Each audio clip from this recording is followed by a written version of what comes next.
Is dit die wit paus of die swart paus? Deel 1.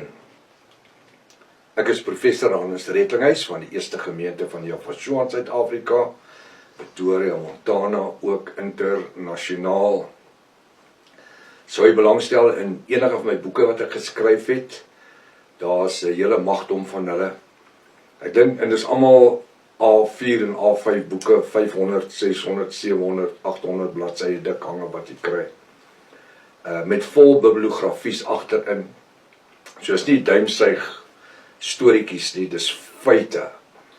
Ek dink spesifiek aan die boek Vasgevang in die Antichrist-Systeem wat ek so 27 jaar gelede geskryf het, wat besig om totaal en al tot vervulling te kom in hierdie eindtyd waarin ons nou leef. Sou u belangstel, kan jy ons kontak by ons WhatsApp nommer 0722 367 124 of gaan na my webtuiste nommer https://javasua.co.za. Eskatologiese inligting. Die eerste vraag is, wat beteken die verwysing eskatologie? Weet jy? As jy nie weet nie, weet jy nie.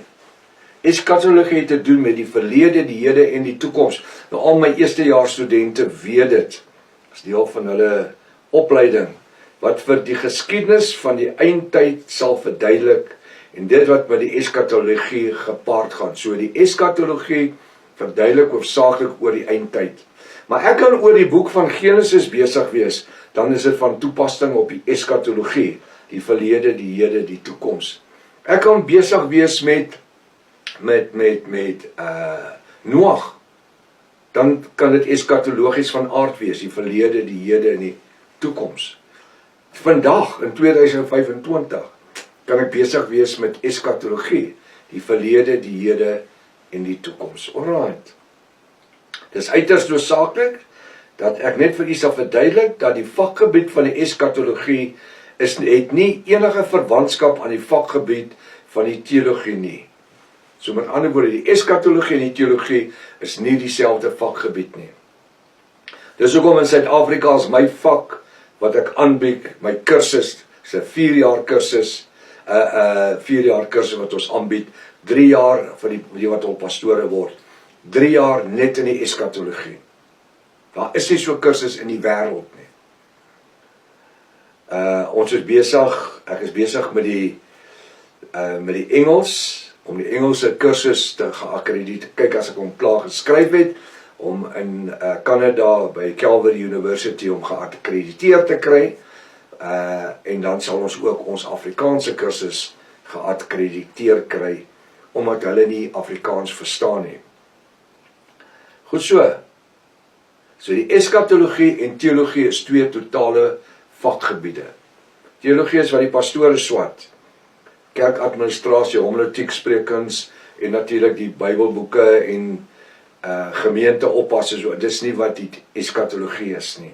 Dis 'n agterkom soos wat ons aangaan, dat die eskatologie is baie diep vak.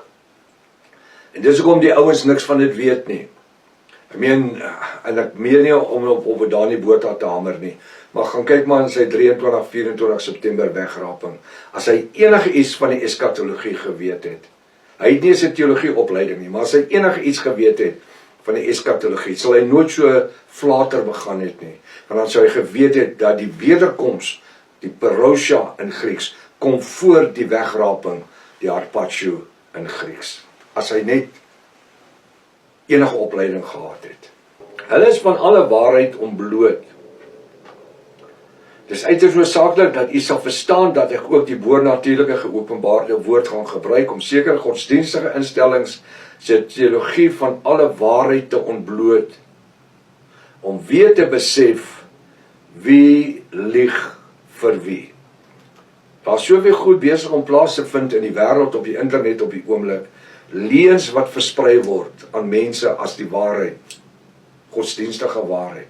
Vanaand die ding met die verbond wat president Trump gesluit het met die wêreldleiers, en nou is dit Daniël 9:27 se verbond, en Sê vir my, wanneer gaan Donald Trump gaan hy in die tempel sit? Eerste Tessalonisense hoofstuk 2 gaan kyk. Hy gaan in die tempel sit en voorgee dat hy Jahwe of God is en naamlik Israels offers brand. En dan in die middel van die week, volgens Daniël 9:27, sal hy verbond breek. Wanneer gaan hy in die tempel sit om dit doen? Sê Donald Trump nie. Hy het niks, hy is nie die een wat die verbond moet sluit nie. Hy is nie die een wat die verbond moet sluit nie. En dis ook nie Kushner sy seun nie. Dis nie hy nie. Wie is die wit paus en wie is die swart paus? En hoe gaan hulle funksioneer? Of hoe funksioneer hulle reeds in die katholieke kerk? Het jy dit geweet? Die swart paus is nie 'n ou wat is nie 'n swart man nie. Hy is in die Vatikaan al van die 15de eeu af. Hy is al daar van die 15de eeu af. Hy dra swart klere, hy het 'n rooi sash om sy lyf of 'n skarlaken of rooi of goud. Hy's altyd naby die paus. Hy is die ou wat ek sê altyd, hy's die keiser van die Romeinse ryk. Want die Romeinse ryk lewe nog net so wat dit gelewe het 2000 jaar gelede.